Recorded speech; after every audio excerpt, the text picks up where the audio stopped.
Operation Gladio, Italian, Operazione Gladio, is the codename for a clandestine NATO stay-behind operation in Italy after World War II. Purpose was to continue anti-communist actions in the event of a shift to a Communist Party-led government. Gladio specifically refers to the Italian branch of the NATO stay-behind organizations. Operation Gladio is used as an informal name for all stay-behind organizations, sometimes called Super NATO. Gladio is the Italian form of gladius, a type of Roman short sword. In many NATO and even some neutral countries, Gladio was part of a series of national operations first coordinated by the Clandestine Committee of the Western Union, CCWU, founded in 1948. After the creation of NATO in 1949, the CCWU was integrated into the Clandestine Planning Committee, CPC, founded in 1951 and overseen by SHAPE, Supreme Headquarters Allied Powers, Europe, transferred to Belgium after France's official withdrawal from NATO's Military Committee in 1966, which was not followed by the dissolution of the French stay-behind paramilitary movements. Of the Central Intelligence Agency, CIA, in sponsoring Gladio and the extent of its activities during the Cold War era, and its relationship to right-wing terrorist attacks perpetrated in Italy during the years of late 1960s to early 1980s, and other similar clandestine operations is the subject of ongoing debate and investigation. Italy, Switzerland and Belgium have had parliamentary inquiries into the matter. The origin of Gladio can be traced to the so-called secret anti-communist NATO protocols, which were allegedly protocols committing the secret services of NATO member states to work to prevent communist parties from coming to power in Western Europe. According to the Italian researcher Mario Glitter, the protocols required member states to guarantee alignment with the Western Bloc, by any means. According to the United States journalist Arthur Rose, a secret clause exists in the North Atlantic Treaty requiring candidate countries, before joining NATO, to establish clandestine citizen cadres standing ready to eliminate communist cells during any national emergency. The clandestine cadres were to be controlled by the country's respective security services.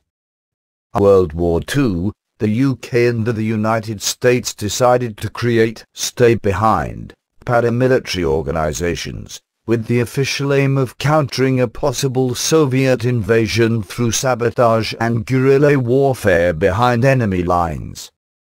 Caches were hidden, escape routes prepared, and loyal members recruited, that is, mainly hardline anti-communists, including many ex-Nazis or former fascists, whether in Italy or in other European countries.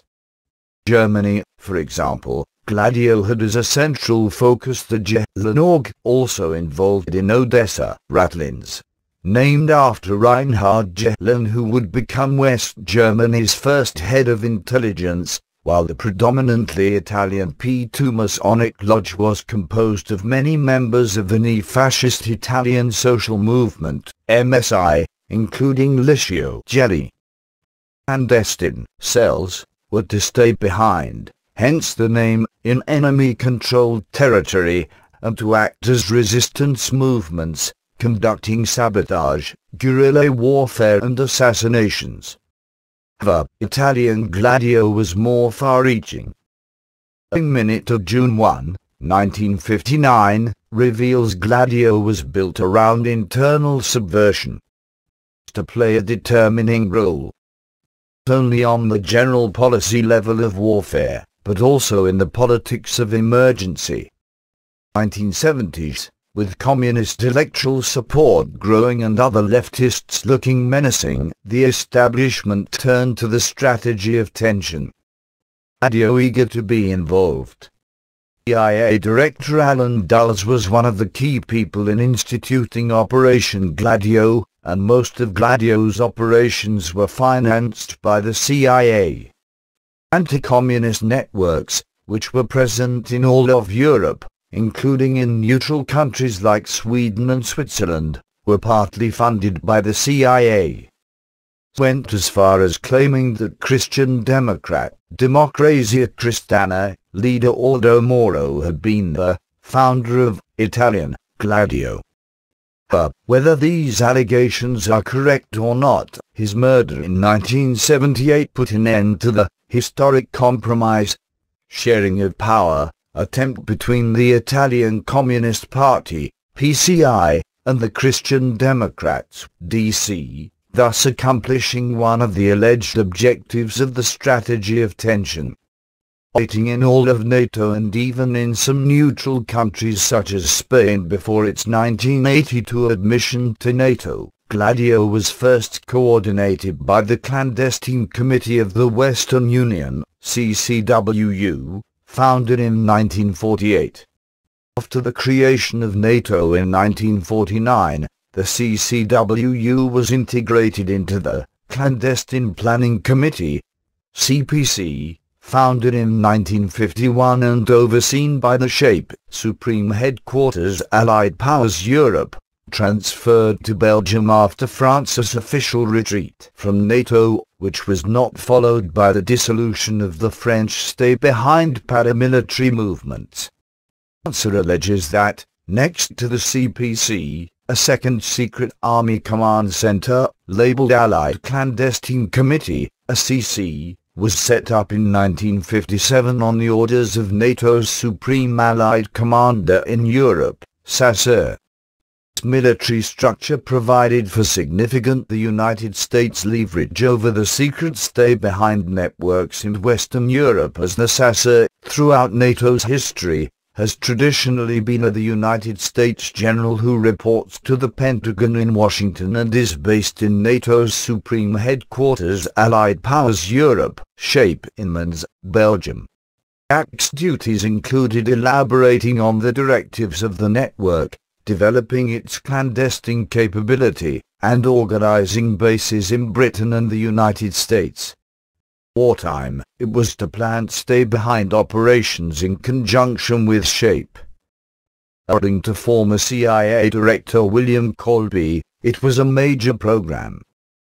Coordinated by the North Atlantic Treaty Organization, NATO, the secret armies were run by the European Military Secret Services in close cooperation with the United States Central Intelligence Agency, CIA, and the British Foreign Secret Service Secret Intelligence Service, SIS, also MI6.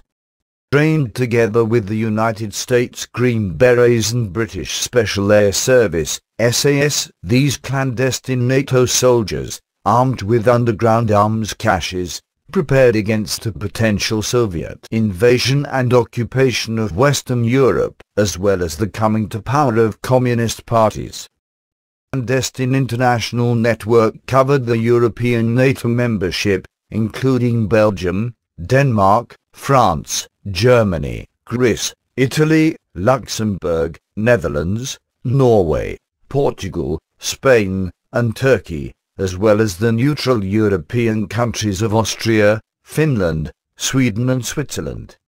Central Intelligence Agency's response to the series of accusations made by Mr. Ganser in his book regarding the CIA's involvement in Operation Gladio, deals with the fact that neither Ganser nor anyone else have solid evidence supporting their accusations. At one point in his book, Mr. Ganser even talks about the CIA's covert action policies as being terrorist in nature, and then accuses the CIA of using their networks for political terrorism. Being attacked by Ganser, the CIA has responded to these unfounded attacks by demonstrating that Daniele Ganser's sourcing is largely secondary, and that Ganser himself has complained about not being able to find any official sources to support his charges of the CIA's or any Western European government's involvement with Gladio.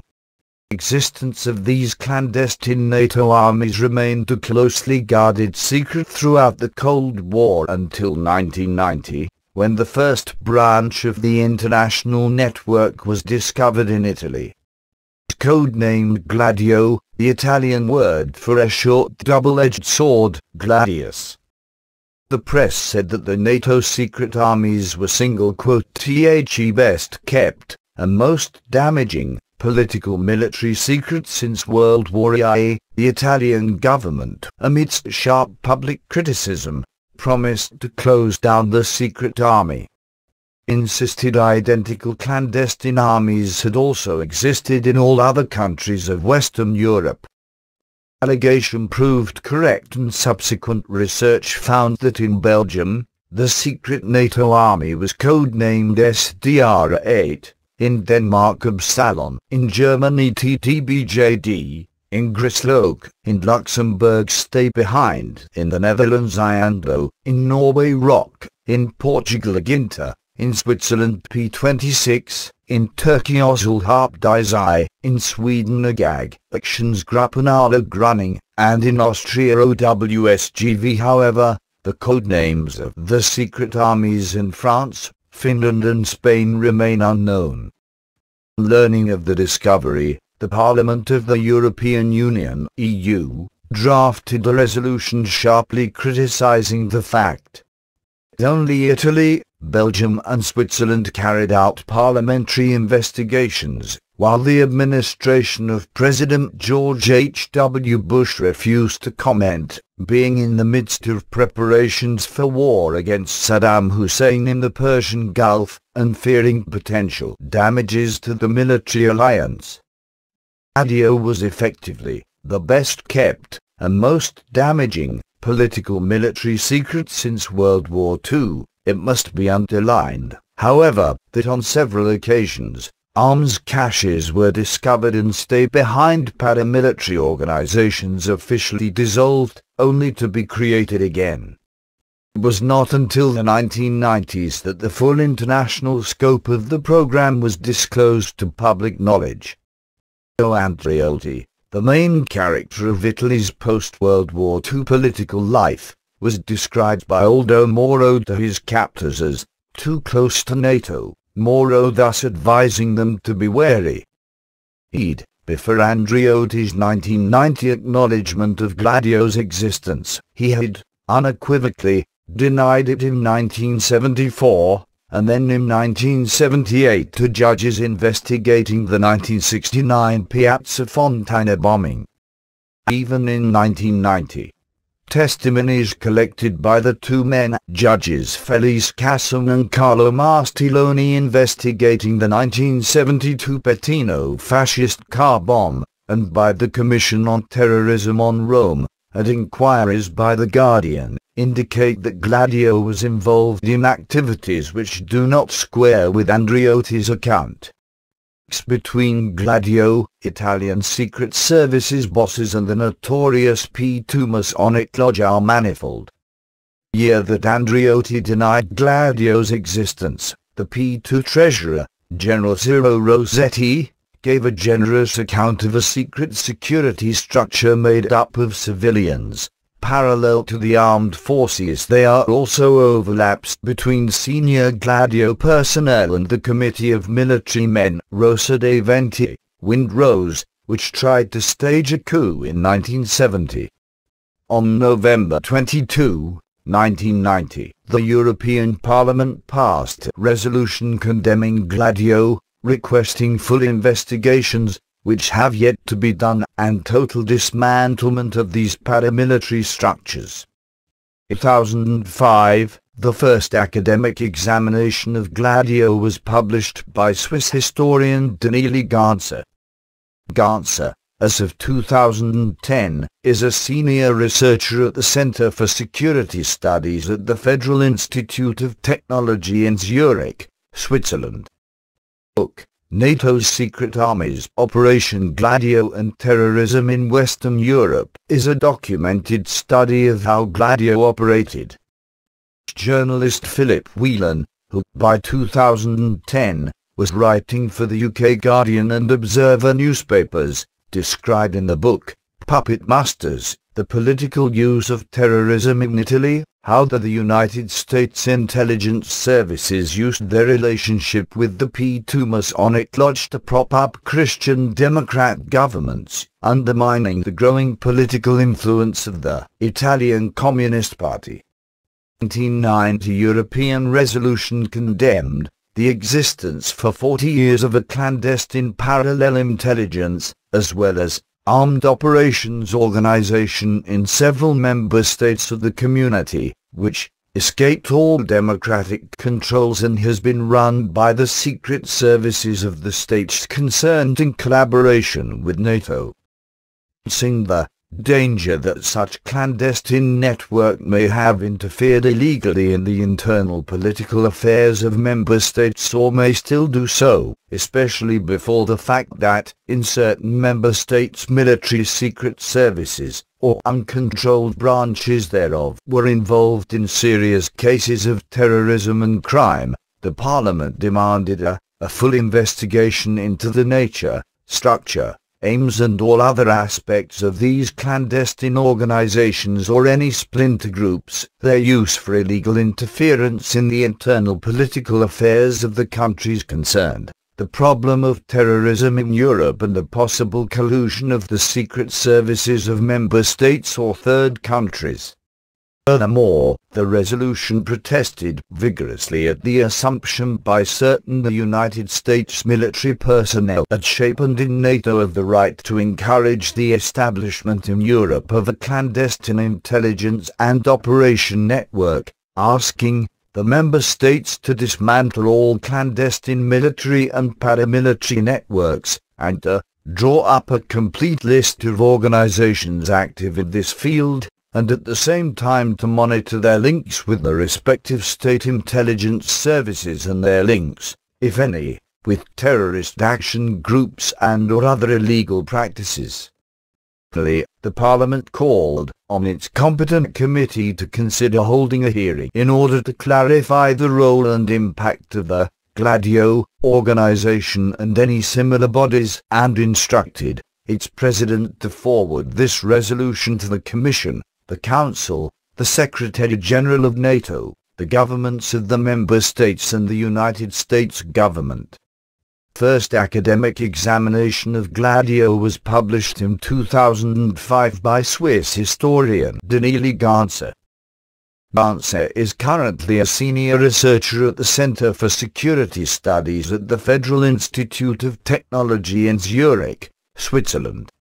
Book: NATO's Secret Armies, Operation Gladio and Terrorism in Western Europe. Gladio has been accused of trying to influence policies through the means of false flag operations. A 2000 Italian Parliamentary Commission report from the Olive Tree left-wing coalition concluded that the strategy of tension used by Gladio had been supported by the United States to stop the Italian Communist Party, and to a certain degree also the Italian Socialist Party, from reaching executive power in the country.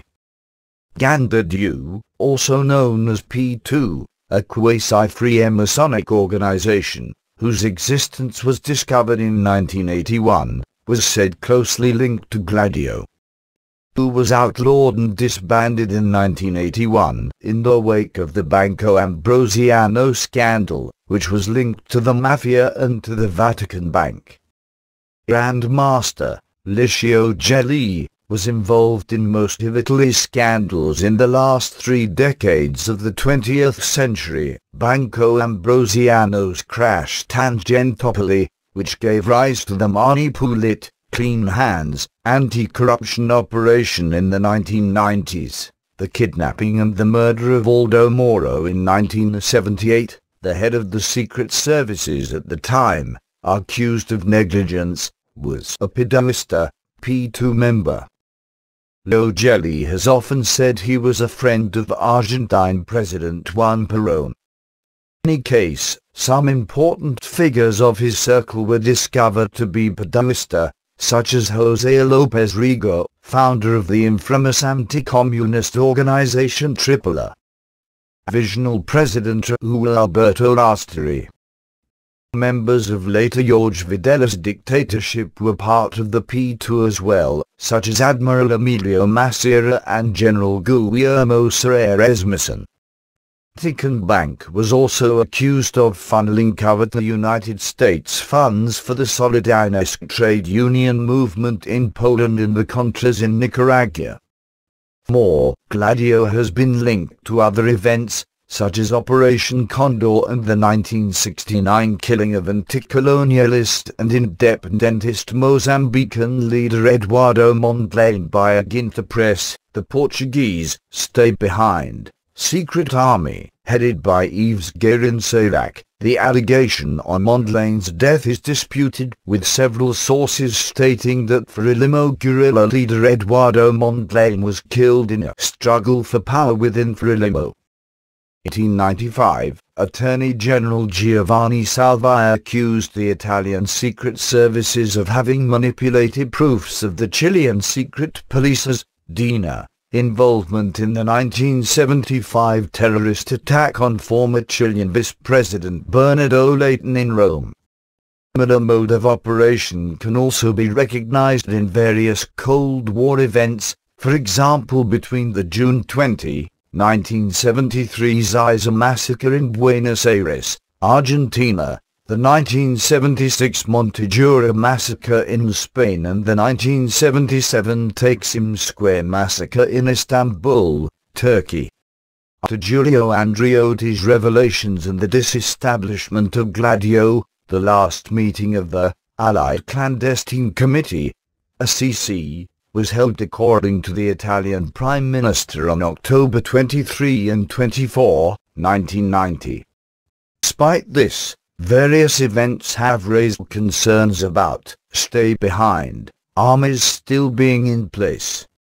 In 1996, the Belgian newspaper Le Soir revealed the existence of a racist plan operated by the military intelligence agencies. In 1999, Switzerland was suspected of again creating a clandestine paramilitary structure, allegedly to replace the former P-26 and P-27, the Swiss branches of Gladio. More, in 2005, the Italian press revealed the existence of the Department of Anti-Terrorism Strategic Studies, DSS, accused of being another Gladio. Those stay-behind organizations were never called upon to resist a Soviet invasion, but their structures continued to exist after the collapse of the Soviet Union. Internal subversion and false flag operations were explicitly considered by the CIA and stay-behind paramilitaries. According to a November 13, 1990 Reuters cable, André Morin, a former member of the Belgian Military Security Service and of the Stay Behind network, said Gladio was not just anti-communist but was for fighting subversion in general. That his predecessor had given Gladio 142 million francs, $4.6 million, to buy new radio equipment. Spencer alleges that on various occasions, stay-behind movements became linked to right-wing terrorism, crime and attempted coups d'état, prudent precaution or source of terror. International press pointedly asked when the secret stay-behind armies of NATO were discovered across Western Europe in late 1990. After more than 10 years of research, the answer is now clear: both. The view above shows that based on the experiences of World War II, all countries of Western Europe, with the support of NATO, the CIA, and MI6, had set up stay-behind armies as precaution against a potential Soviet invasion. The safety networks and the integrity of the majority of the secret soldiers should not be criticized in hindsight after the collapse of the Soviet Union. Very disturbing questions do arise with respect to reported links to terrorism. Exist large differences among the European countries, and each case must be analyzed individually in further detail. Now, the evidence suggests the secret armies in the 7 countries, Denmark, Finland, Norway, Luxembourg, Switzerland, Austria, and the Netherlands, focused exclusively on their stay-behind function and were not linked to terrorism.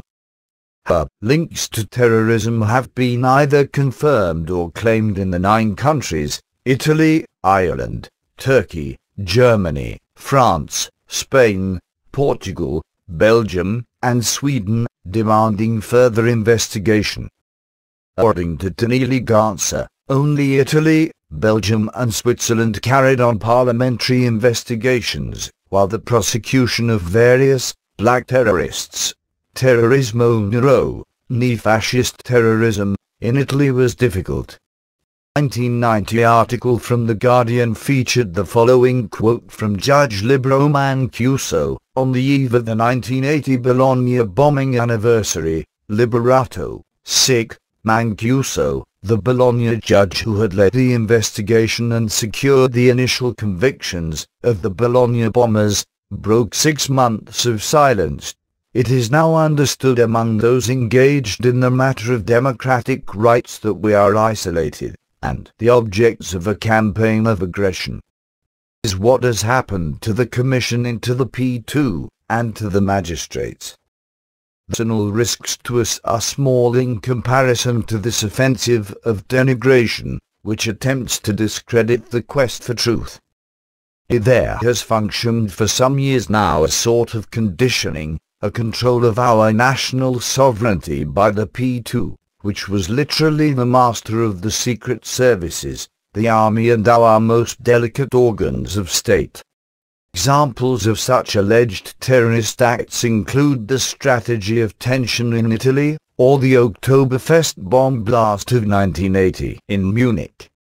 Gladio officials said that, depending on the cases, we would block or encourage far-left or far-right terrorism. The Italian NATO stay-behind organization, dubbed Gladio, was set up under Minister of Defense from 1953 to 1958, Paolo Taviani's, D.C., supervision.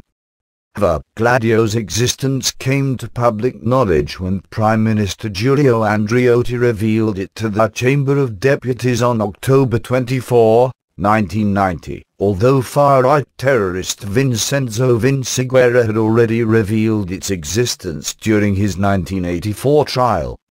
According to media analyst Edward S. Herman, both the President of Italy, Francesco Cossiga, and Prime Minister Giulio Andreotti had been involved in the Gladio organization and cover-up. Giulio Andreotti's October 24, 1990 revelations. Christian Democrat Prime Minister Giulio Andreotti publicly recognized the existence of Gladio on October 24, 1990. Andreotti spoke of a structure of information, response and safeguard, with arms caches and reserve officers. Gave to the Commissionis Regiae, the parliamentary commission led by Senator Giovanni Pellegrino in charge of investigations on bombings committed during the years of lead in Italy, a list of 622 civilians who according to him were part of Gladio. Andreotti also assured that 127 weapons cache had been dismantled and pretended that Gladio had not been involved in any of the bombings committed from the 1960s to the 1980s. Further evidence implicated neo-fascists linked to Gladio, in particular concerning the 1969 Piazza Fontana bombing, the 1972 Patino attack by Vincenzo Vinciguerra, the 1980 Bologna massacre in which SISMI officers were condemned for an investigation diversion, along with Licio Gelli, head of the P2 Masonic Lodge, etc. Andreotti declared that the Italian military services, predecessors of the SISMI, had joined in 1964 the Allied Clandestine Committee created in 1957 by the United States, France, Belgium and Greece, and which was in charge of directing Gladio's operations. However, Gladio was actually set up under Minister of Defense from 1953 to 1958, Polo Taviani's supervision. The list of Gladio members given by Andreotti was incomplete. It include, for example, Antonio Arconti, who described an organization very different from the one brushed by Giulio Andreotti, an organization closely tied to the SID Secret Service and the Atlantis strategy. According to Andreotti, the stay-behind organizations set up in all of Europe did not come under broad NATO supervision until 1959. 2000 Parliamentary Report, A Strategy of Tension. In 2000, a Parliament Commission report from the Gruppo Democratici di Sinistra Relevo concluded that the strategy of tension had been supported by the United States to stop the PCI, and to a certain degree also the PSI, from reaching executive power in the country. 2000 Senate report stated that those massacres, those bombs, those military actions had been organized or promoted or supported by men inside Italian state institutions and, as has been discovered more recently, by men linked to the structures of United States intelligence. According to The Guardian, the report claimed that the United States intelligence agents were informed in advance about several right-wing terrorist bombings, including the December 1969 Piazza Fontana bombing in Milan and the Piazza della Loggia bombing in Brescia 5 years later, but did nothing to alert the Italian authorities or to prevent the attacks from taking place. So alleged that Pino Rorty, current leader of the MSI Fiammatricola Party, a journalist and founder of the far-right Ordine Nuovo, New Order, subversive organization, received regular funding from a press officer at the United States Embassy in Rome. Even before the stabilizing plans that Atlantic circles had prepared for Italy became operational through the bombings, one of the leading members of the subversive right was literally in the pay of the American embassy in Rome. The report says. Humanity's testimony concerning alleged CIA involvement. General Gianni Delio Malati, commander of the counterintelligence section of the Italian military intelligence service from 1971 to 1975, alleged in March 2001 during the 8th trial for the 1969 Piazza Fontana bombings that the CIA had foreknowledge of the event. According to The Guardian, he said, men had discovered that a right-wing terrorist cell in the Venice region had been supplied with military explosives from Germany. Explosives may have been obtained with the help of members of the United States intelligence community, an indication that the Americans had gone beyond the infiltration and monitoring of extremist groups to instigating acts of violence. Malati told the Italian court that the CIA, following the directives of its government, wanted to create an Italian nationalism capable of halting what it saw as a slide to the left, and, for this purpose, it may have made use of right-wing terrorism, and continued on by declaring, "I believe this is what happened in other countries as well." Gianni Delio Malati also said to the court, "Don't forget that Nixon was in charge, and Nixon was a strange man, a very intelligent politician but a man of rather unorthodox initiatives."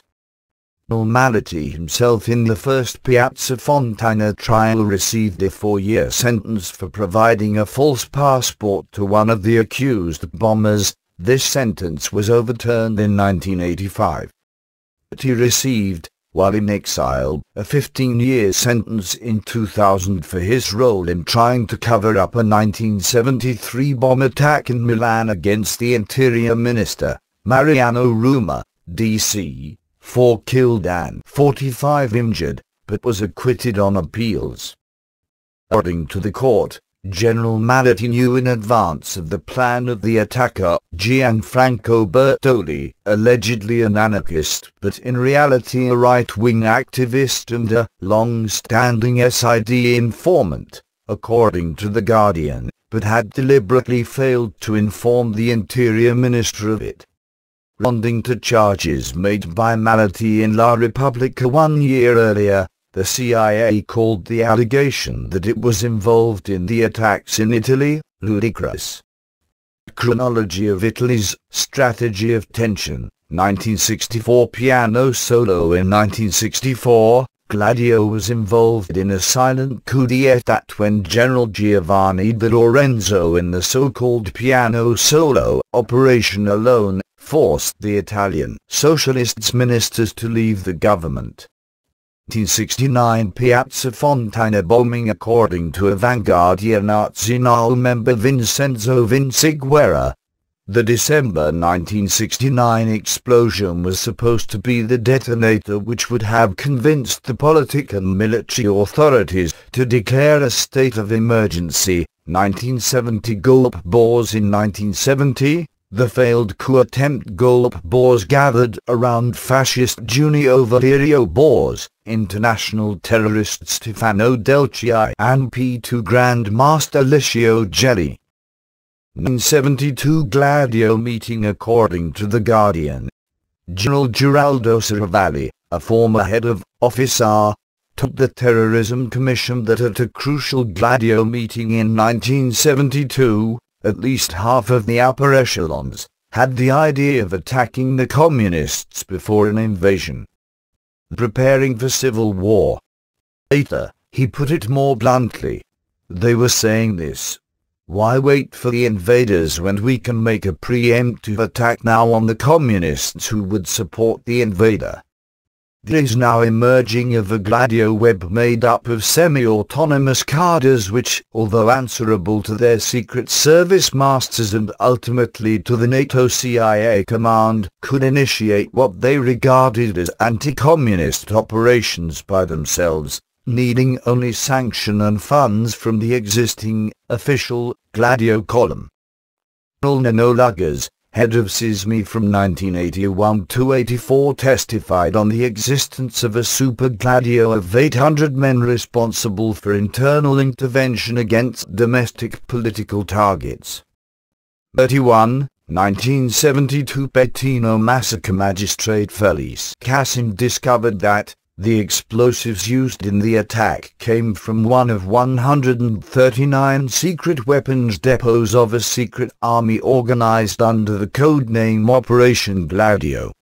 Fascist Vincenzo Vinciguerra confessed in 1984 to Judge Felice Cassim of having carried out the Patino terrorist attack, in which 3 policemen died, and for which the Red Brigades, BR, had been blamed before. Vinciguerra explained during his trial how he had been helped by Italian secret services to escape the police and to fly away to Francoist Spain.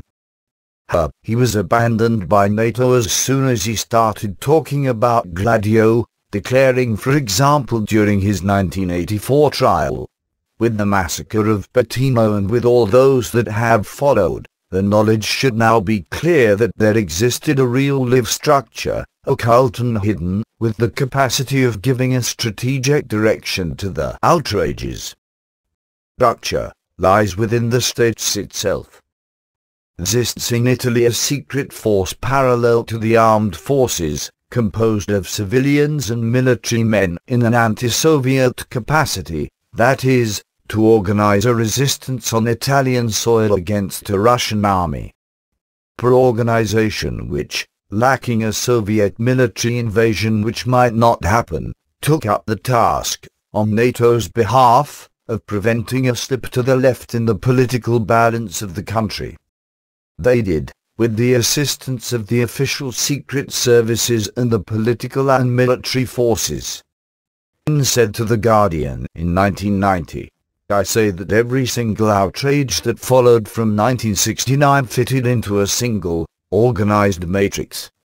A Guardian National, like Ordine Nouveau, the main right-wing terrorist group active during the 1970s, were being mobilized into the battle as part of an anti-communist strategy originating not with organizations deviant from the institutions of power, but from within the state itself, and specifically from within the ambit of the state's relations within the Atlantic Alliance." November 23, 1973 bombing of the plane Argo 16. General Geraldo Cervalli, head of Gladio from 1971 to 1974, told a television program that he now thought the explosion aboard the plane Argo 16 on 23 November 1973 was probably the work of gladiators who were refusing to hand over their clandestine arms.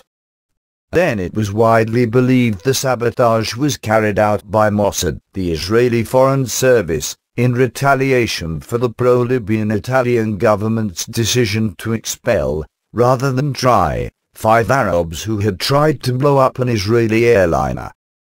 Arabs had been spirited out of the country on board the Argo 16.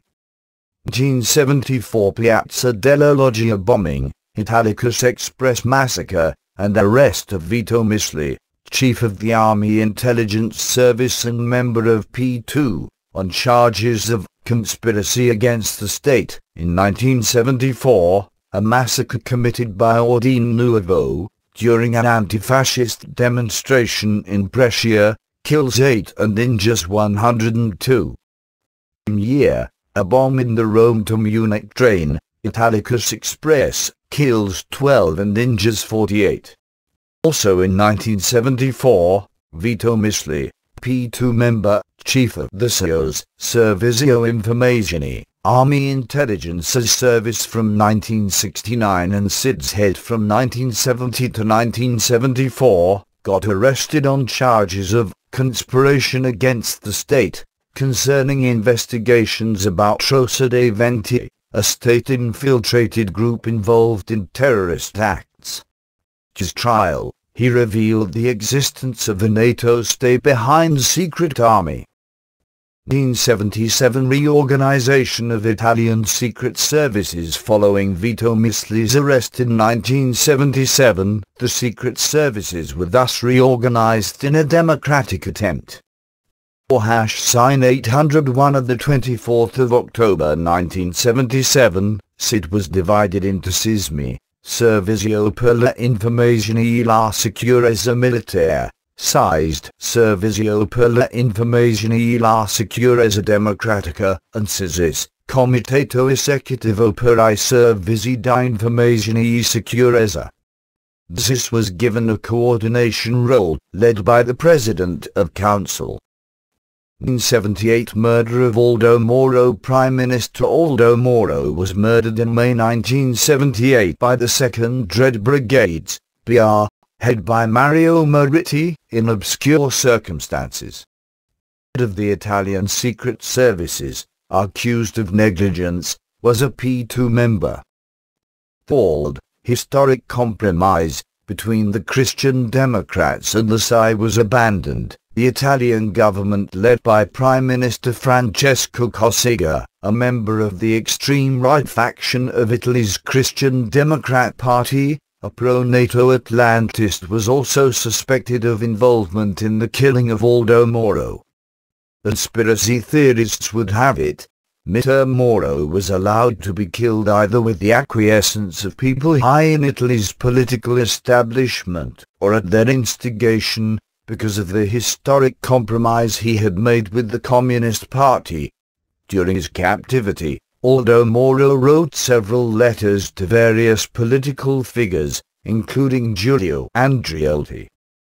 October 1990, a cache of previously unknown letters written by the former Prime Minister, Aldo Moro, just prior to his execution by Red Brigade terrorists in 1978. were covered in a Milan apartment which had once been used as a Red Brigade hideout. Those letters made reference to the involvement of both NATO and the CIA in an Italian-based secret service, parallel army. The safe house had been thoroughly searched at the time by Carlo Alberto Dalla Chiesa, the head of counter-terrorism. Except that the papers had not been revealed before. The independent Carlo Alberto Dalla Chiesa was murdered in 1982.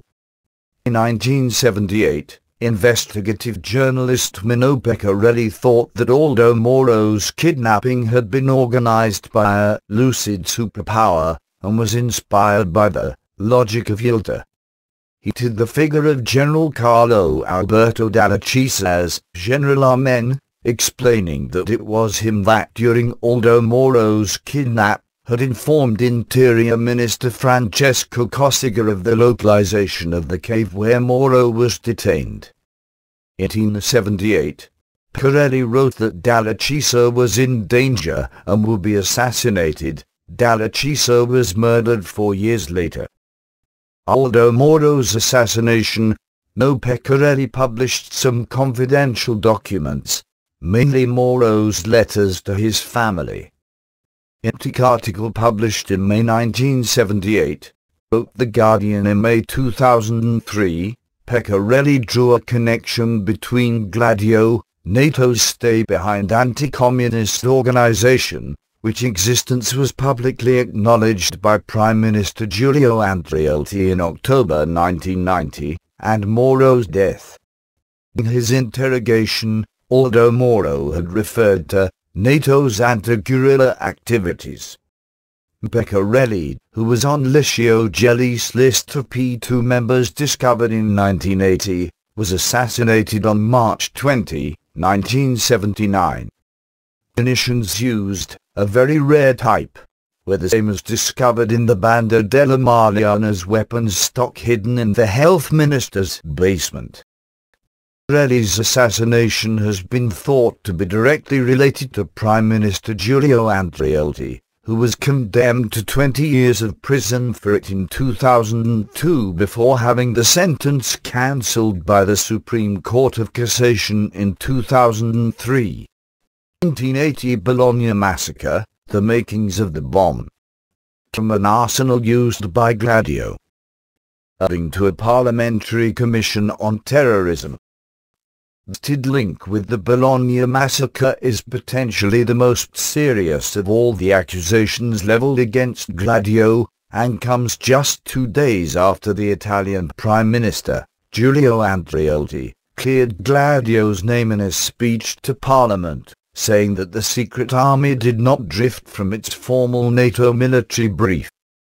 In November 1995, neo-fascist terrorists Valerio Fioravanti and Francesco Membro, members of the Nuclei Anti-Revolutionary (NRR), were convicted to life imprisonment as executors of the 1980 Bologna Massacre.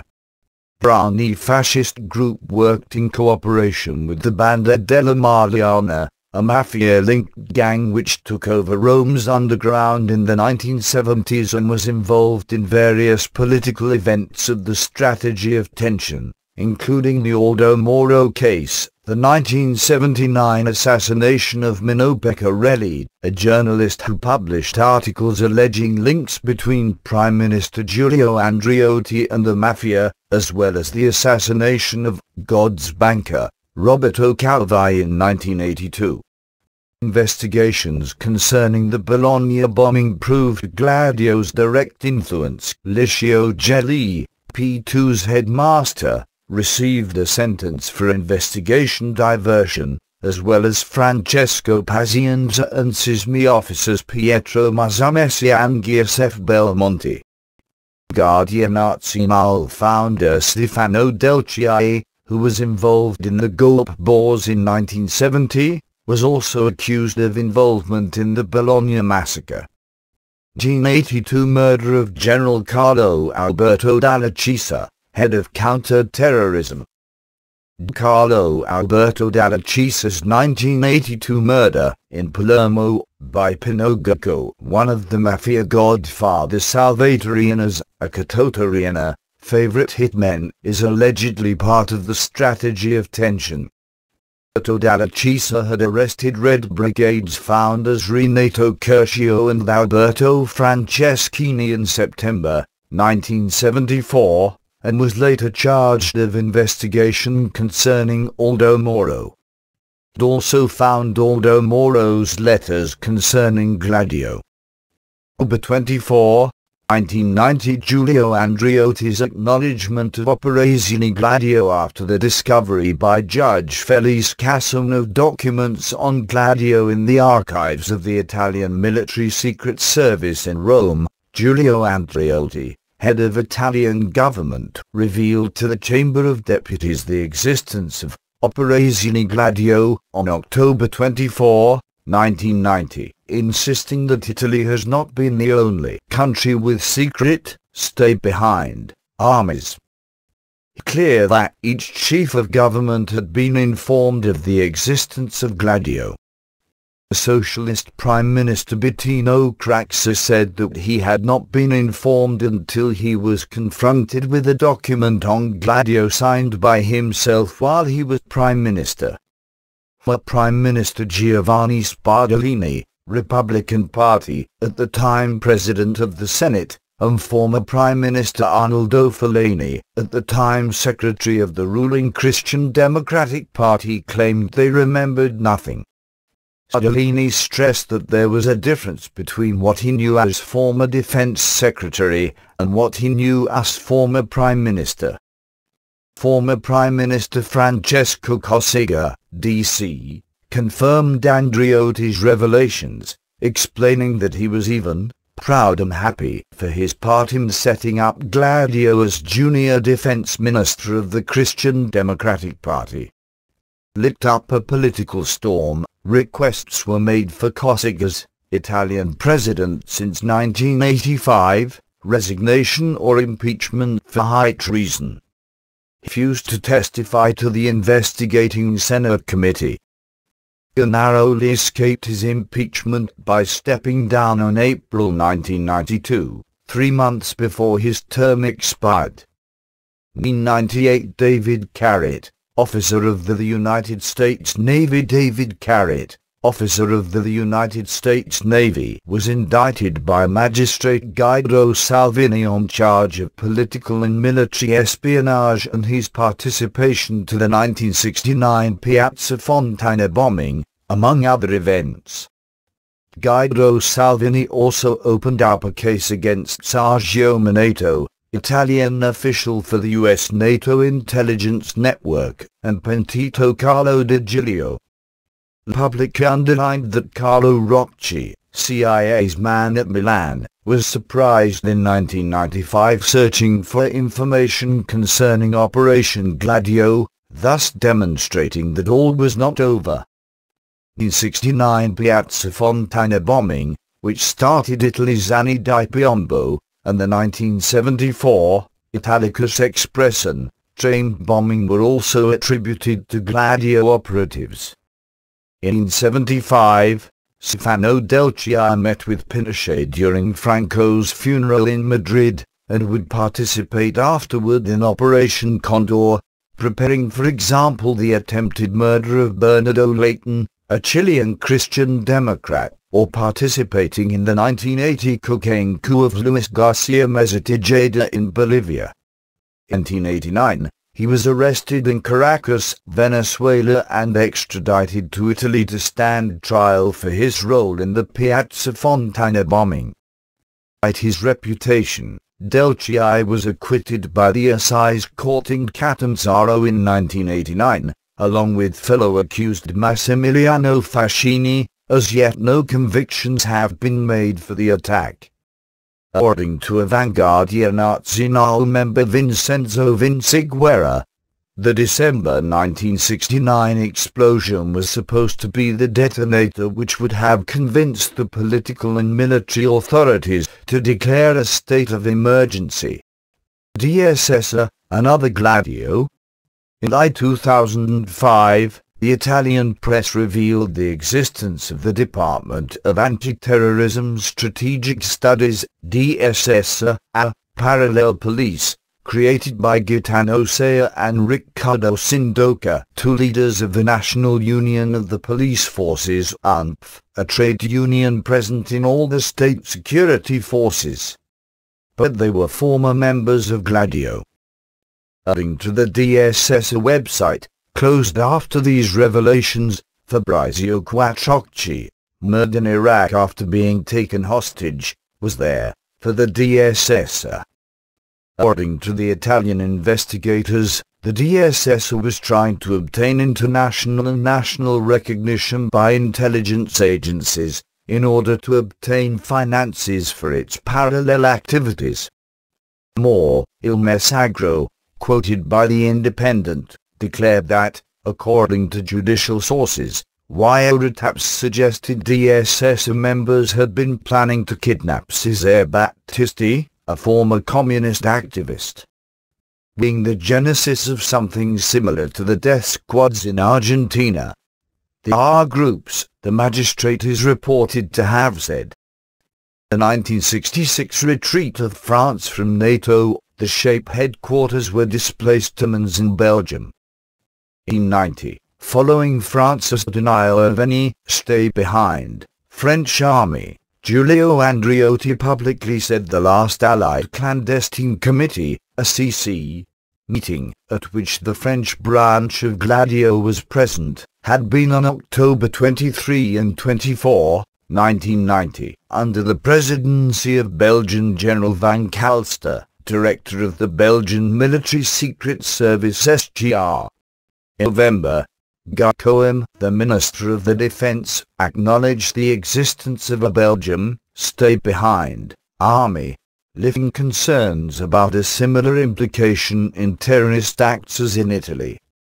This year, the European Parliament sharply condemned NATO and the United States in a resolution for having manipulated European politics with the stay-behind armies. Legislation governing intelligence agencies' missions and methods was passed in 1998, following two government inquiries and the creation of a permanent parliamentary committee in 1991, which was to bring them under the authority of Belgium's federal agencies.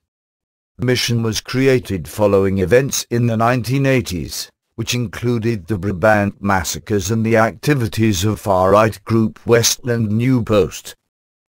In 1947, Interior Minister Edouard Deprez revealed the existence of a secret stay-behind army in France codenamed Planbly. The Western Union Clandestine Committee, WUCC, was created to coordinate secret unorthodox warfare. In 1849, the WUCC was integrated into NATO, whose headquarters were established in France, under the name Clandestine Planning Committee, CPC. In 1958, NATO founded the Allied Clandestine Committee, a CC, to coordinate secret warfare. Work was supported with elements from DCE, and had military support from the 11th Choc Regiment. The director of DGSE, Admiral Pierre Lacoste, alleged in a 1992 interview with The Nation that certain elements from the network were involved with terrorist activities against de Gaulle and his Algerian policy. A section of the 11th Choc Regiment split over the 1962 Evian peace accords, and became part of the Organisation Armée Secrète, ORS, but it is unclear if this also involved members of the French stay-behind network. Los des Vents and Arc-en-Ciel, Rainbow, network were part of Gladio. François de Grossouva was Gladio's leader for the region around Lyon in France until his alleged suicide on April 7, 1994. Grossouva would have asked Constantin Melnik, leader of the French Secret Services during the Algerian War of Independence, 1954-62, to return to activity. living in comfortable exile in the United States, where he maintained links with the Rand Corporation. Martin Melnick is alleged to have been involved in the creation in 1952 of the Ordre Souverain du Temple Solaire, an ancestor of the Order of the Solar Temple, created by former MORC members, in which the SDECE, French former military intelligence agency, was interested. The Danish stay-behind army was codenamed Absalon, after a Danish archbishop, and led by E.J. Harder. Hidden in the military secret service Forsvarsefterretningstjeneste, FE.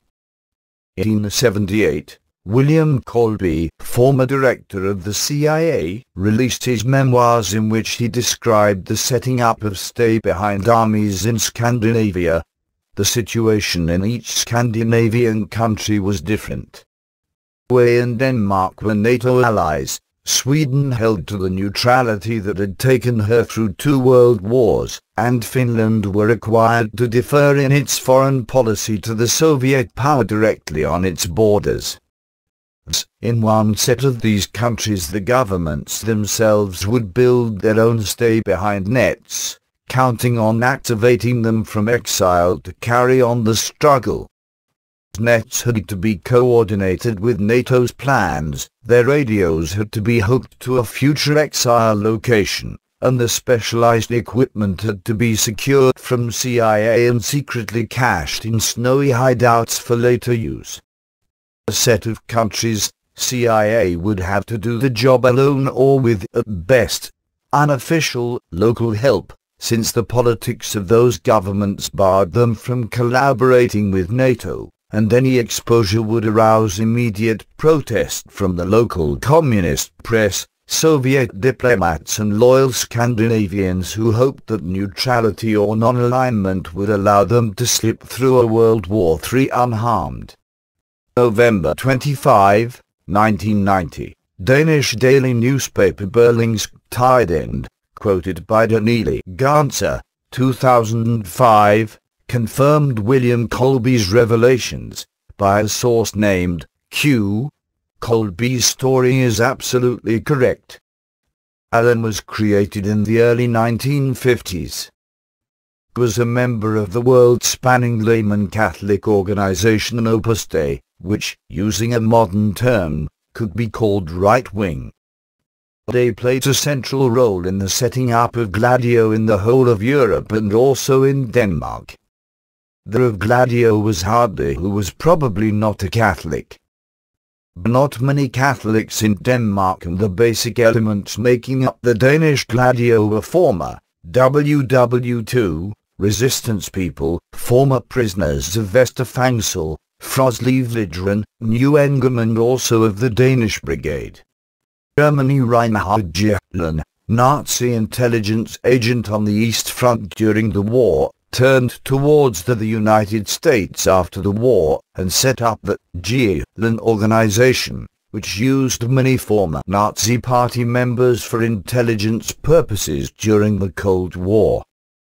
Alongside the Gehlen organization, which became the nucleus of the Bundesnachrichtendienst, BND, Federal Intelligence Service, West Germany's intelligence agency created in 1956, the United States intelligence also set up a German stay-behind network parallel and juxtaposed to the Gehlen org, which also had a role in the organization of the Odessa network, used to exfiltrate Nazi war criminals.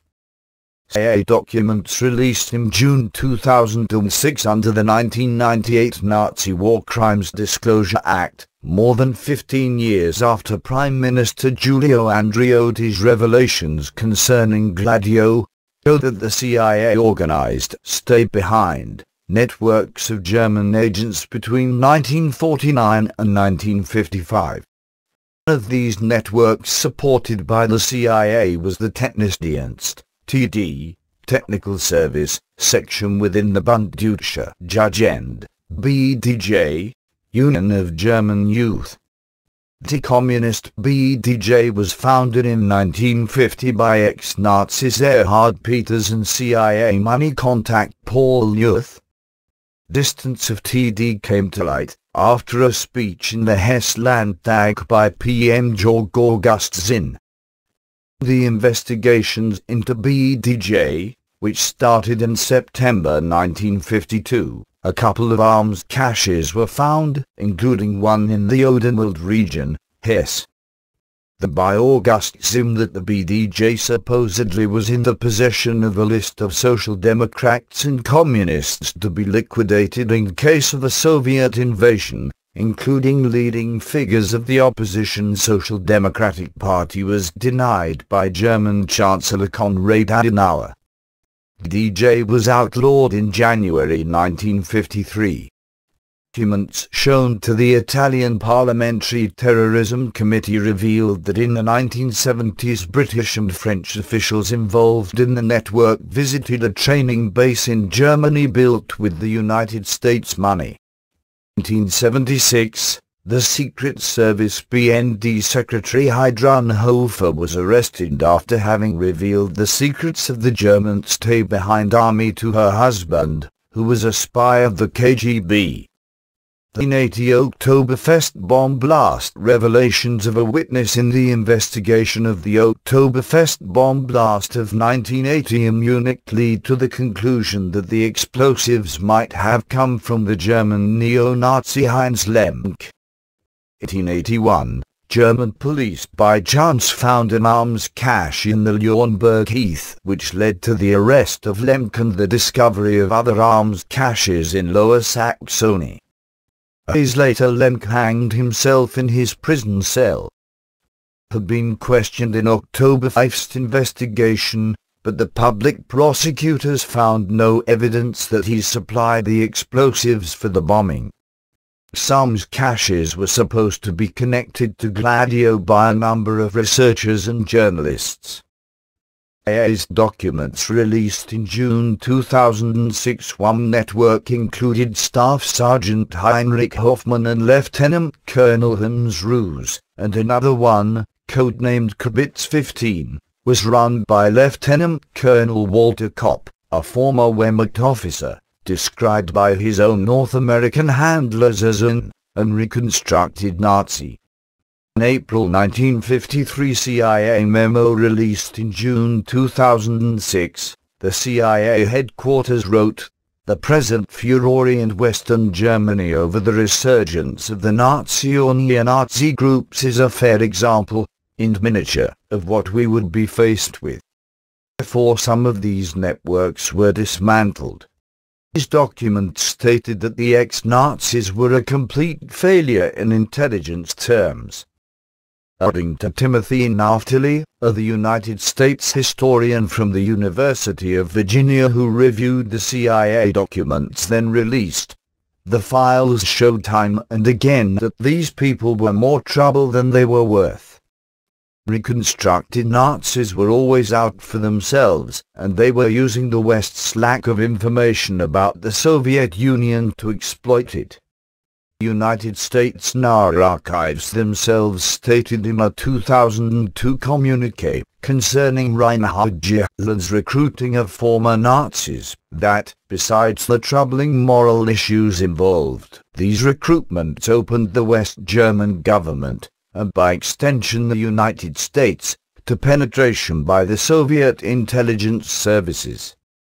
Globk, who had worked for Adolf Eichmann in the Jewish Affairs Department and helped draft the 1935 Nuremberg Laws, became Chancellor Konrad Adenauer's national security advisor in the 1960s, and was the main liaison with the CIA and NATO, according to The Guardian.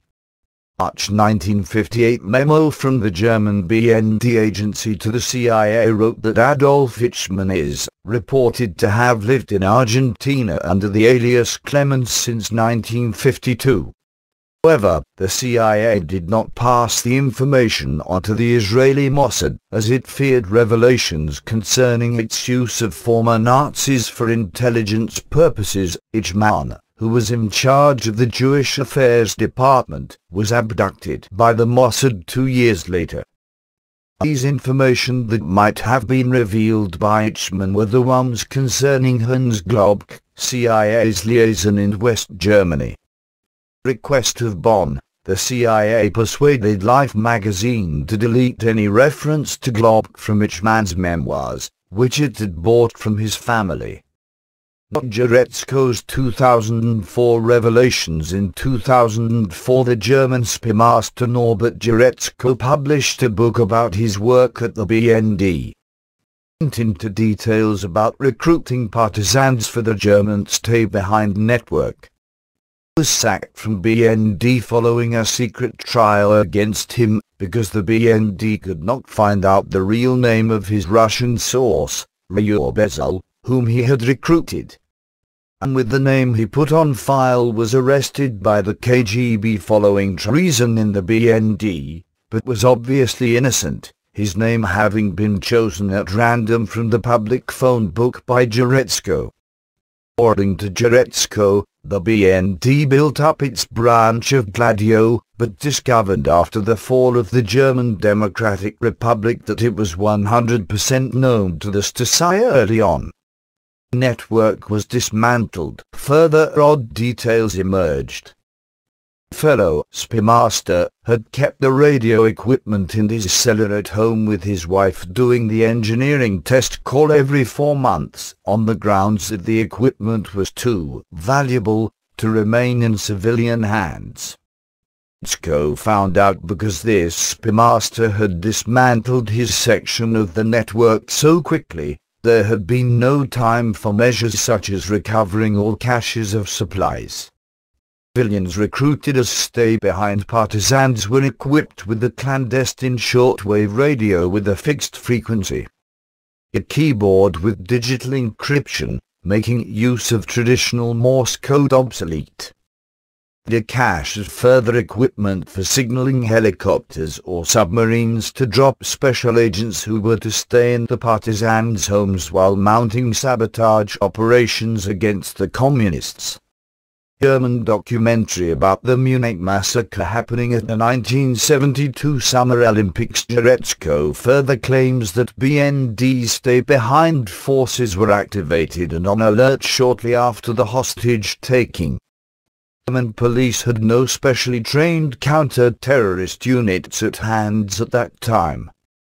BND agents, however, according to Jaretzko, were uniquely skilled and equipped for covert operations, which included sharpshooting and helicopter insertion. Fears of revealing the German stay-behind operation to the public, these vital forces were ultimately not used to free the Israeli hostages, resulting in the catastrophic outcome of the crisis and subsequent formation of the GSG-9 Counter-Terrorism and Special Operations Unit. The aim of British Prime Minister Winston Churchill was to prevent the communist-led EM resistance movement from taking power after the end of World War II. The suppression of a pro-EM uprising in April 1944 among the Greek forces in Egypt, a new and firmly reliable unit was formed, the 3rd Greek Mountain Brigade, which excluded almost all men with views ranging from moderately conservative to left-wing. After liberation in October 1944, EM controlled most of the country. It organized a demonstration in Athens on December 3, 1944, members of rightist and pro-royalist paramilitary organizations, covered by British troops and police with machine guns, on the rooftops, suddenly shot on the crowd, killing 25 protesters, including a 6-year-old boy, and wounding 148. This marked the outbreak of the Decembriana, which would lead to the Greek Civil War. Greece joined NATO in 1952. The country's special forces, the withdrawal and Catadromen, that is, mountain raiding companies, were integrated into the European stay-behind network. CIA and reconfirmed on March 25, 1955, their mutual cooperation in a secret document signed by the United States General Drasket for the CIA, and Konstantinos Dovas, Chief of Staff of the Greek military. In addition to preparing for a Soviet invasion, the CIA instructed Logue to prevent a leftist coup. A CIA agent, Philip A.G., who was sharply criticized in the United States for having revealed sensitive information, insisted that paramilitary groups, directed by CIA officers, operated in the 60s throughout Europe. He stressed that perhaps no activity of the CIA could be as clearly linked to the possibility of internal subversion. Logue was involved in the Greek military coup d'etat on April 21, 1967, which took place 1 month before the scheduled national elections, for which opinion polls predicted an overwhelming victory of the centrist Centre Union of George and Andreas Papandreou. To the command of paratrooper Lieutenant Colonel Kostas Aslanides, the Logue took control of the Greek Defence Ministry, while Brigadier General Stylianos Patakos gained control over communication centres, the Parliament, the Royal Palace, and according to detailed lists, arrested over 10,000 people. Philips Talbot, the United States ambassador in Athens, disapproved of the military coup which established the regime of the colonels. 1967, 1974, complaining that it represented a rape of democracy, to which Jack Mori, the CIA chief of station in Athens, answered, "How can you rape a whore?" And then exiled in Canada and Sweden, Andreas Papandreou later returned to Greece, where he won the 1981 election for Prime Minister, forming the first socialist government of Greece's post-war history. According to his own testimony, he discovered the existence of the secret NATO army, then codenamed Red Sheepskin, as acting Prime Minister in 1984 and had given orders to dissolve it. In Giulio Andreotti's revelations in 1990, the Greek Defence Minister confirmed that a branch of the network, known as Operation Sheepskin, operated in his country until 1988. Socialist opposition called for a parliamentary investigation into the secret army and its alleged link to terrorism and the 1967 coup d'état. Public Order Minister Yanis Vassiliadis declared that there was no need to investigate such fantasies, as sheepskin was one of 50 NATO plans which foresaw that when a country was occupied by an enemy there should be an organized resistance. Foresaw arms caches and officers who would form the nucleus of a guerrilla war. In other words, it was a nationally justifiable act.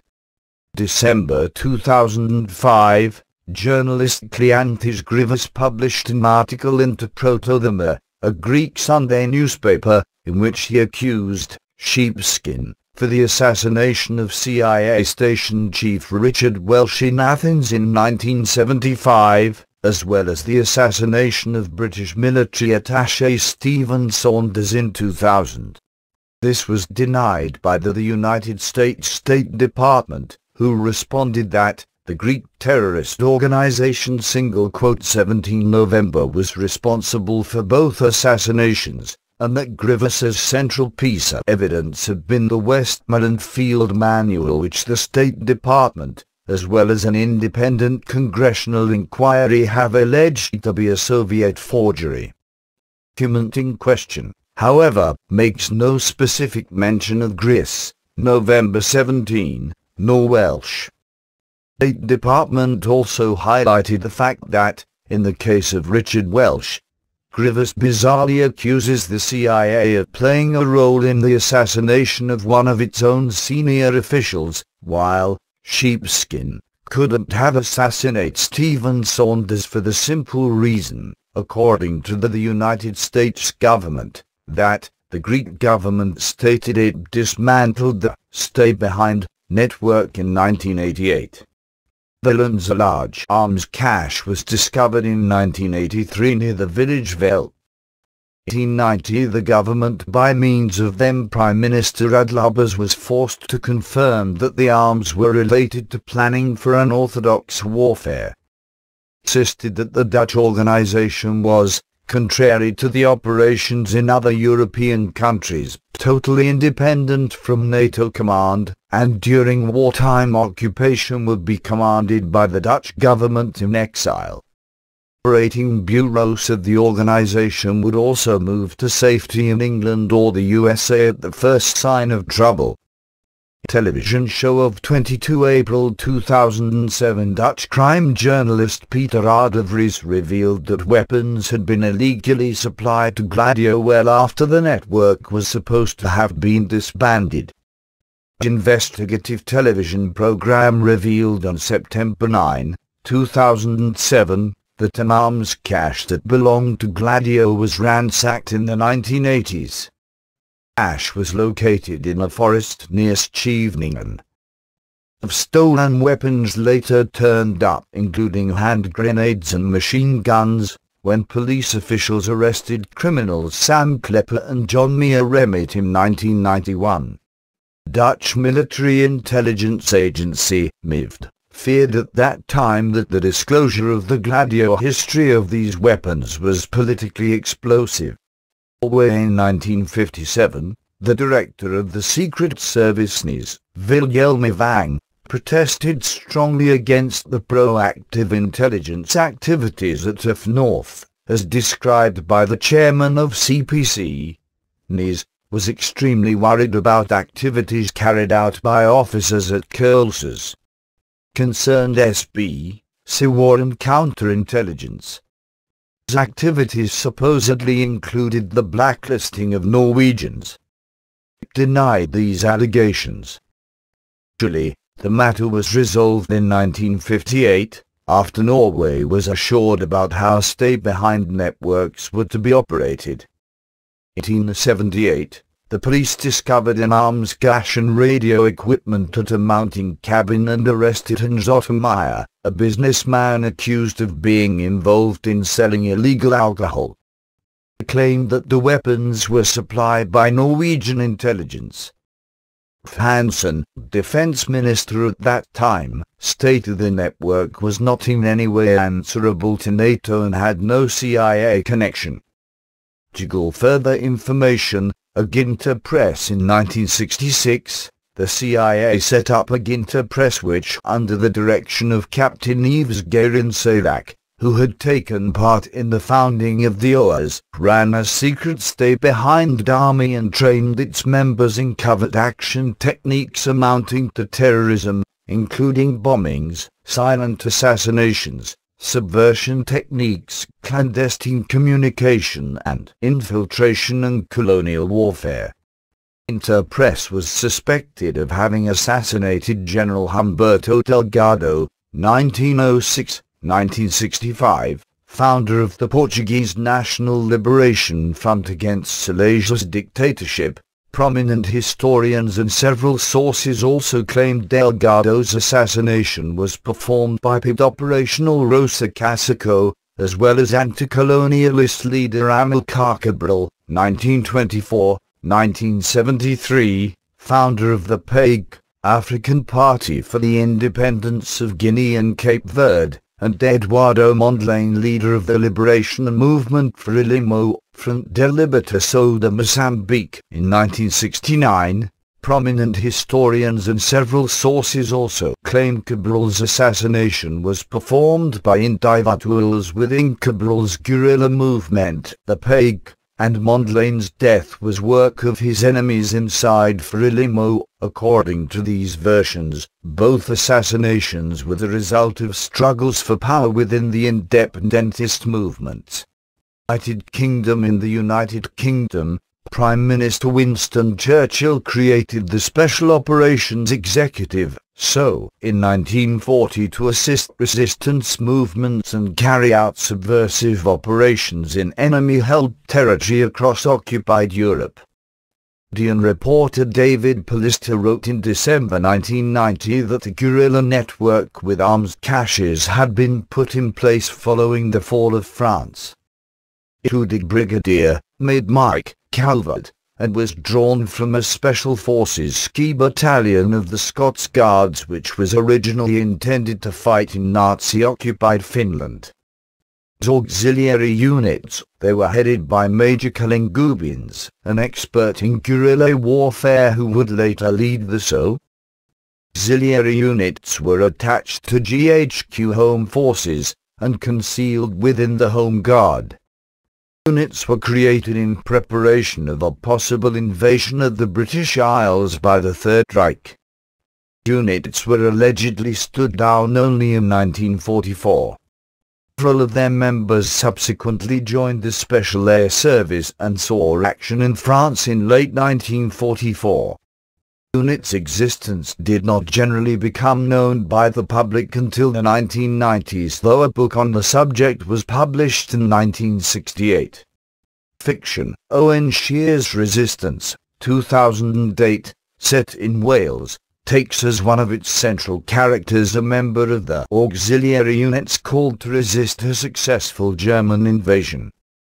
At the end of World War II, the stay-behind armies were created with the experience and involvement of former SO officers.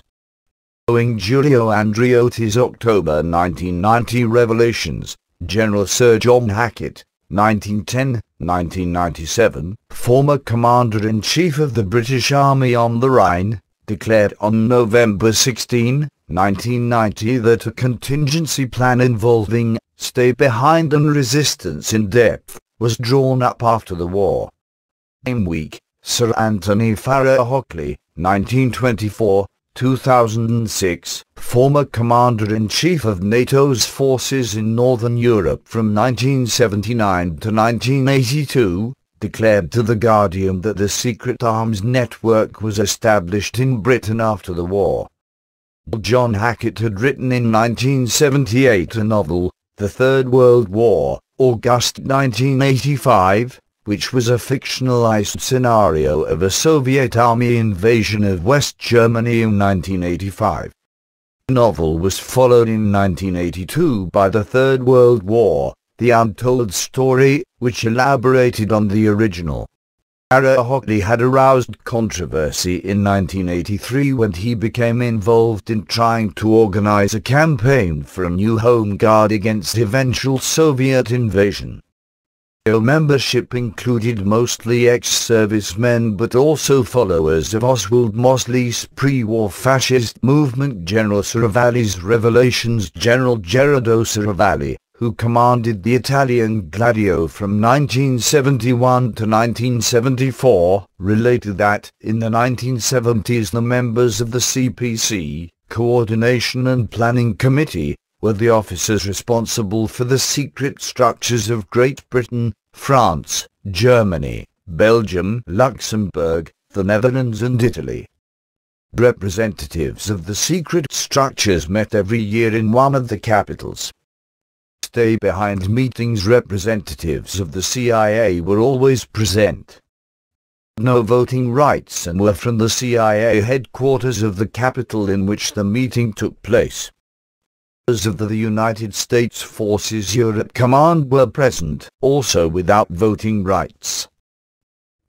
To the CPC a second secret command post was created in 1957, the Allied Clandestine Committee, AC. According to the Belgian Parliamentary Committee on Gladio, the AC was responsible for coordinating the stay-behind networks in Belgium, Denmark, France, Germany, Italy, Luxembourg, Holland, Norway, United Kingdom and the United States. Peacetime, the activities of the AC included elaborating the directives for the network, developing its clandestine capability and organizing bases in Britain and the United States. Wartime, it was to plan stay-behind operations in conjunction with SHAPE. Organizers were to activate clandestine bases and organize operations from there. Saraval declared to the Commissione Stragi headed by Senator Giovanni Pellegrino that the Italian Gladio members trained at a military base in Britain. documents shown to the committee also revealed that British and French officials members of Gladio had visited in the 1970s a training base in Germany built with the United States money. Column 88 was a neo-Nazi paramilitary organization based in the United Kingdom. Formed in the early 1970s and disbanded in the early 1980s. Members of Column 88 undertook military training under the supervision of a former Royal Marine Commando, and also held regular gatherings attended by neo-Nazis from all over Europe. Name is code. The eighth letter of the alphabet, HH, represents the Nazi greeting Hail Hitler.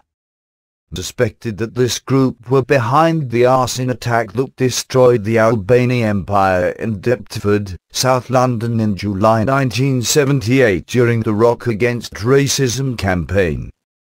January 1991, the well-known UK anti-fascist Searchlight magazine, as part of a series of often contradictory articles variously alleging that C-88 was the paramilitary wing of the British nationalist movement or a honey trap operation set up by British intelligence, claimed that Column 88 was part of an alleged European Gladio, stay behind, network set up and trained by special forces units, such as the British SAS, to conduct sabotage and assassinations in the event of a Soviet invasion of Western Europe. European-wide underground network is also alleged to have recruited neo-Nazis in Norway, Sweden, Germany, Italy and other European countries.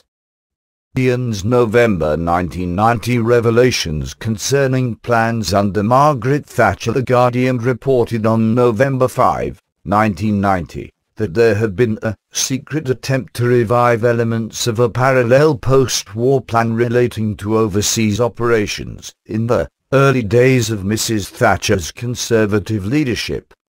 According to the British newspaper, a group of former intelligence officers, inspired by the wartime Special Operations Executive, attempted to set up a secret unit as a kind of armed MI6 cell.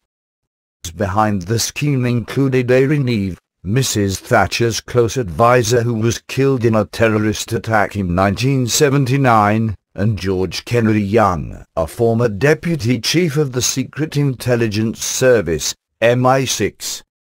Newspaper stated that Thatcher had been initially enthusiastic but dropped the idea after the scandal surrounding the attack by the French Secret Service on the Greenpeace ship, Rainbow Warrior, in New Zealand in 1985. Swiss branch, P-26, as well as Italian Gladio, had trained in the UK in the early 1970s. They'll stay behind operations in non-NATO countries. In Austria, the first secret stay-behind army was exposed in 1947. It had been set up by far-right Suska and Rosner, who both insisted during their trial that they were carrying out the secret operation with the full knowledge and support of the United States and British occupying powers. Sentenced to death, they were then pardoned under mysterious circumstances by President Connor, 1951-1957.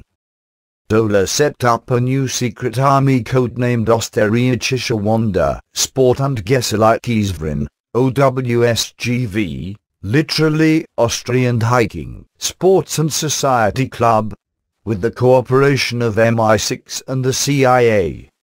Hitler explained that we bought cars under this name. Installed communication centers in several regions of Austria, confirming that special units were trained in the use of weapons and plastic explosives.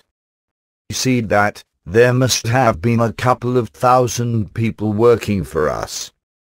Very, very highly positioned politicians and some members of the union knew about it. 1965, the police forces discovered a stay-behind arms cache in an old mine close to Windisbleiberg and forced the British authorities to hand over a list with the location of 33 other caches in Austria. 1890, when secret, stay-behind, armies were discovered all around Europe. The Austrian government said that no secret army had existed in the country. However, 6 years later, the Boston Globe revealed the existence of secret CIA arms caches in Austria. President Thomas Clistel and Chancellor Franz Vranitzky insisted that they had known nothing of the existence of the secret army and demanded that the United States launch a full-scale investigation into the violation of Austria's neutrality, which was denied by President Bill Clinton. State Department spokesman Nicholas Burns, appointed in August 2001 by President George Bush as the United States permanent representative to the Atlantic Treaty Organization, where, as ambassador to NATO, he headed the Combined State Defense Department United States mission to NATO and coordinated the NATO response to the September 11, 2001 attacks, insisted, "The aim was noble, the aim was correct. To try to help Austria if it was under occupation." And strong is that successive Washington administrations simply decided not to talk to the Austrian government about it. Cyprus, the Turkish branch of Gladio counter-guerrilla, formed the TMT Turkish Resistance Organization in Cyprus in 1958 and manned it with Turkish officers. 1960 Constitution of the Republic of Cyprus only had provision for a very small professional army of a few hundred men from both Cypriot communities. Following the 1963-64 clashes that led to the collapse of the power sharing between Greek and Turkish Cypriots, the National Guard was created as a conscription Greek Cypriot army. Officers for the National Guard were almost exclusively Greek nationals, officers of the Greek army. Units were created in Cyprus modeled on the Greek cloak units, though Cyprus never joined NATO and was at the time a member of the non-aligned movement.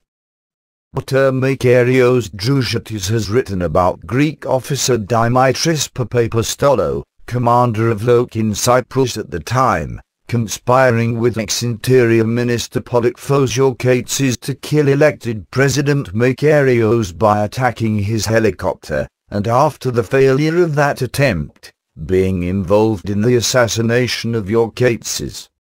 15 July 1974 coup d'état against Makarios was executed by National Guard units, with the attack on the presidential palace perpetrated by 31 and 32 Moro Catadromum units with the help of 21 Ipilhir and Agnarisios tanks reconnaissance unit.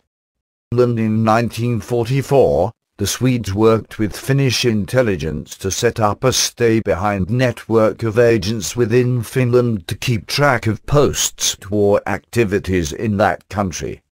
While this network was allegedly never put in place, Finnish codes, SIGINT equipment and documents were brought to Sweden and apparently exploited until the 1980s. 1845, Interior Minister Ijoleno exposed a secret stay-behind army which was closed down, so-called weapons cache case. Operation was organized by Finnish General Staff officers, without foreign help, in 1944 to hide weapons in order to sustain a large-scale guerrilla warfare in the event the Soviet Union tried to occupy Finland in the aftermath of the Continuation War. Also Operation Stella Polaris. 1991, the Swedish media claimed that a secret stay-behind army had existed in neutral Finland with an Exel base in Stockholm. Defense Minister Elizabeth Wren called the revelations a fairy tale, adding cautiously, or at least an incredible story of which I know nothing. However, in his memoirs, former CIA Director William Colby described the setting up of stay-behind armies in Scandinavian countries including Finland, with or without the assistance of local governments, to prepare for a Soviet invasion. In several events prior to Spain's 1982 membership in NATO have also been tied to Gladio, In May 1976, a year after Franco's death, two left-wing Carlist members were shot down by far-right terrorists, among whom were Gladio operative Stefano Delci and members of the Argentine Anti-Communist Alliance, AAA, demonstrating connections between Gladio and the South American Dirty War. The incident became known as the Monteguro Massacre. According to a report by the Italian CESIS, Executive Committee for Intelligence and Security Services, Carlos Acatini, who took part in the 1972 Patino bombing in Italy alongside Vincenzo Vinciguerra, participated in the 1977 massacre of Atocha in Madrid, killing 5 people, including several lawyers, members of the Workers' Commission's trade unions closely linked with the Spanish Communist Party. Acatini was naturalized Spanish and exiled in Spain since 1972, date of the Patino bombing. Following Andreotti's 1990 revelations, Adolfo Cereres, Spain's first democratically elected prime minister after Franco's death, denied ever having heard of Gladio. Of the Spanish government in 1981–82, during the transition to democracy, Calvo Sotelo stated that Spain had not been informed of Gladio when it entered NATO. About Gladio's relations to Franquist Spain, he said that such a network was not necessary under Franco, since the regime itself was Gladio. According to General Fausto Fortunato, head of Italian SISMI from 1971 to 1974, France and the United States had backed Spain's entrance to Gladio, but Italy would have opposed its veto to it. Following Andreotti's revelations, however, Massacre, Spanish Minister of Defense, opened up an investigation concerning Spain's links to Gladio. More, Canarias 7 newspaper revealed, quoting former Gladio agent Alberto Volo, who had a role in the revelations of the existence of the network in 1990, that a Gladio meeting had been organized in August 1991 in the Gran Canaria island. Volo also declared that as a Gladio operative, he had received trainings in Maspalomas, in the Gran Canaria island between the 1960s and the 1970s. AS Daily also revealed that the Gladio organization was suspected of having used former NASA installations in Maspalomas, in the Gran Canaria island, in the 1970s. Moyen, former Belgian secret agent, also declared that Gladio had operated in Spain. Gladio had bases in Madrid, Barcelona, Saint Sebastian and the Canarias Islands. In 1951, CIA agent William Colby, based at the CIA station in Stockholm, supported the training of stay-behind armies in neutral Sweden and Finland and in the NATO members Norway and Denmark. In 1853, the police arrested right-winger Otto Hallberg and discovered the preparations for the Swedish stay-behind army. Berg was set free and charges against him were dropped. Project 26 in Switzerland, a secret army named P-26 was discovered, by coincidence months before Giulio Andreotti's October 1990 revelations. A secret files scandal. In Swiss Parliament was started investigating the Defense Department in the summer of 1990. According to Felix Vuorson of the ETH Zurich, P-26 was not directly involved in the network of NATO's secret armies, but it had close contact to MI6. Ganser, ETH Zurich, wrote in the Intelligence and National Security Review that following the discovery of the stay-behind armies across Western Europe in late 1990, Swiss and international security researchers found themselves confronted with two clear-cut questions. Did Switzerland also operate a secret stay-behind army? If yes, was it part of NATO's stay-behind network? So to the first question is clearly yes. Answer to the second question remains disputed. Major Hans van Dijk published in 1958 Die Totaal Widerstand, Klinkriegsein für German, Total Resistance, Bien, 1958, concerning guerrilla warfare, a book of 180 pages about passive and active resistance to a foreign invasion, including detailed instructions on sabotage, clandestinity, methods to dissimulate weapons, struggle against police moles, etc. In 1990, Colonel Herbert Alboff, a former commander of the Swiss secret stay-behind Army P-26, declared in a confidential letter to the Defense Department that he was willing to reveal the whole truth. Later found in his house, stabbed with his own military bayonet. The failed parliamentary report on the Swiss secret army was presented to the public on November 17, 1990. According to The Guardian, P-26 was backed by P-27, a private foreign intelligence agency funded partly by the government, and by a special unit of Swiss Army intelligence which had built up files on nearly 8,000 suspect persons, including leftists, bill stickers, Jehovah's Witnesses, people with abnormal tendencies, and anti-nuclear demonstrators. November, the Swiss government hurriedly dissolved P-26, the head of which, it emerged, had been paid £100,000 a year. 1991, a report by Swiss magistrate Pierre Cornu was released by the Swiss Defense Ministry. It that P-26 was without political or legal legitimacy, and described the group's collaboration with British secret services as intense.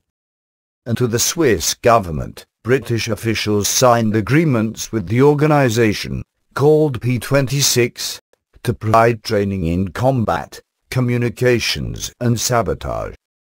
This agreement was signed in 1987. 26 cadres participated regularly in training exercises in Britain. Advisors, possibly from the SAS, visited secret training establishments in Switzerland. 26 was led by Ephraim Kaplan, known to British intelligence. 2005 conference presenting Daniele Gantz's research on Gladio, Hansen, General Chief of Staff of the Swiss Army between 1977 and 1980, explained how he was informed of the existence of a secret organization in the middle of his term of office. According to him, it already became clear in 1980 in the wake of the Schilling/Bachmann affair that there was also a secret group in Switzerland. Former MP, Helmut Hubacker, president of the Social Democratic Party from 1975 to 1990, declared that although it had been known that special services existed within the army, as a politician he never at any time could have known that the secret army P-26 was behind this. Backer pointed out that the president of the parliamentary investigation into P-26, Puki MD, the right-wing politician from Appenzell and member of the Council of States for that canton, Carlo Schmid, had suffered, like a dog, during the Commission's investigations. Schmid declared to the press, "I was shocked that something like that is at all possible," and said to the press he was glad to leave the conspirational atmosphere, which had waited upon him like a black shadow, during the investigations. Backer found it especially disturbing that, apart from its official mandate of organizing resistance in case of a Soviet invasion, P-26 had also a mandate to become active should the left succeed in achieving a parliamentary majority.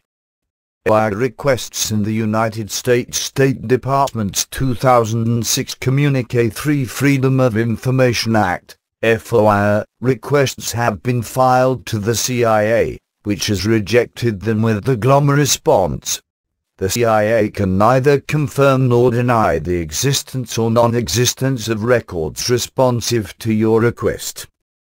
Request was filed by the National Security Archive in 1991, another by the Italian Senate Commission headed by Senator Giovanni Pellegrino in 1995 concerning Gladio and Aldo Moro's murder, the last one in 1996, by Oliver Rothkold of Vienna University, for the Austrian government, concerning the secret stay behind armies after a discovery of an arms cache. 4. The United States State Department published a communique in January 2006 which, while confirming the existence of stay-behind armies in general, and the presence of the Gladio stay-behind unit in Italy, in particular, with the purpose of aiding resistance in the event of Soviet aggression directed westward, from the Warsaw Pact, dismissed claims of any United States ordered, supported or authorized skullduggery by stay-behind units.